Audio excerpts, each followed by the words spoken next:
อันนี้ไม่สร้างดอกไม้มืออาชีพอยู่จำเป็นอเมริกาเป็นดอกไม้ที่งามที่สุด การตกแต่งดอกไม้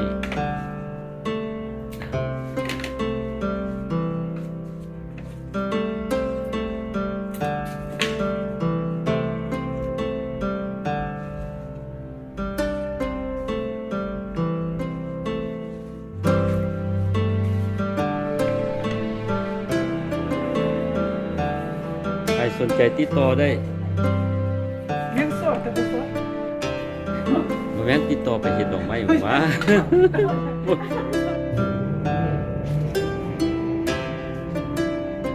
ตัวนี้แห้งงามตัวนี้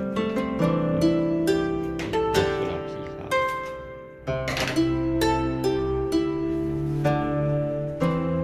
อันนี้ก็เป็นสร้างมืออาชีพแท้ๆ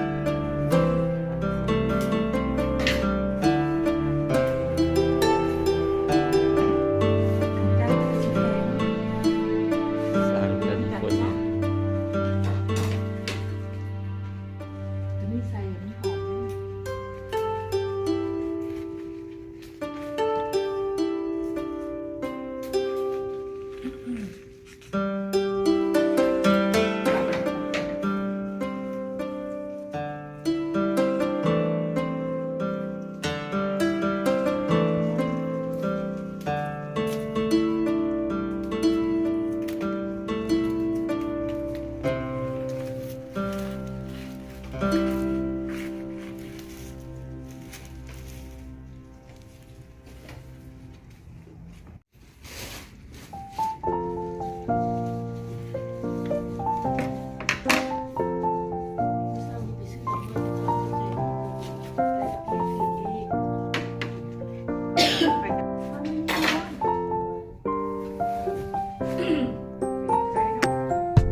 ปารีส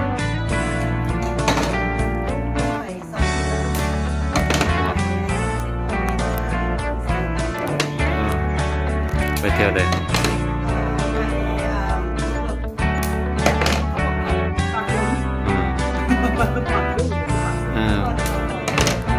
ปากดุง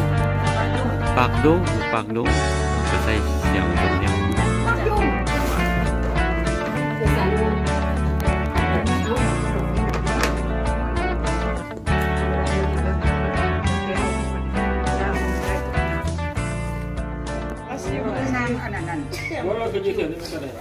ลูกไอ้นางนั่นน่ะนั่นเพื่อนพาดิพวกเจ้ากับไปตอนนั้นเด็กก็ไป แย่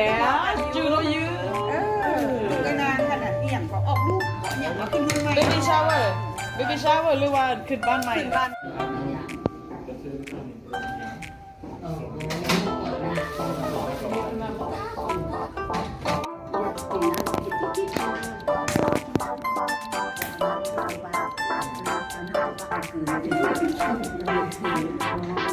เป็นการนะนะกำมือไว้บอกว่าให้เอาออกดึงไว้อีกมีแห้งเลยตีขาเป็นคนอีกไปตัวเสียอันนั้นมาว่า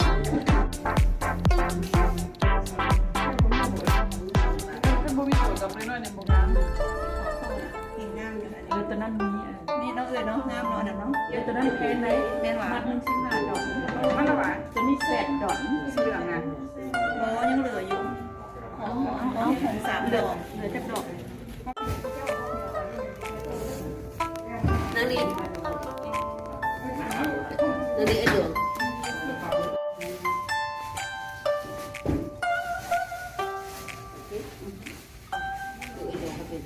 กาบี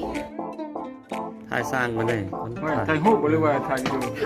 ถ่าย ใส่ ถ่าย โม่ โอเค เฮ็ดเรียกเฮ็ดงานเด้ เห็นเห็น ตอนนั้นน่ะบ่เฮ็ดเรียกบ่ได้ก็ยาก โอ้ครับ ทายแล้วล่ะอยู่ห้องน้ำบ่ต้องไปทายอยู่ห้องน้ำ เรื่องบ่ได้ ทายอยู่ห้องน้ำสั่งหมอ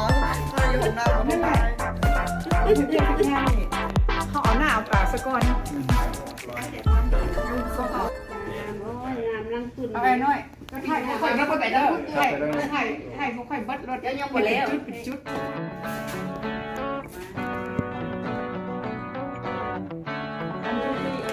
วันจุดที่ทูคนนั้น วันทูตรีแม่ท้อง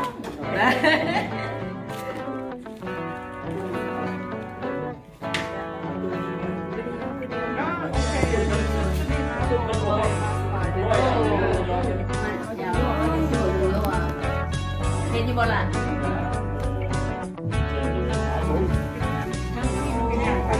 จุดมาข้างพี่จริง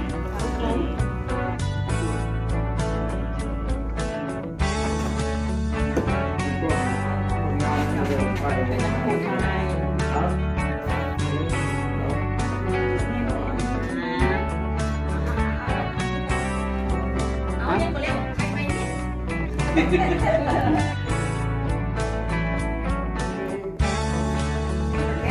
โอ้งามงามงามผมงาม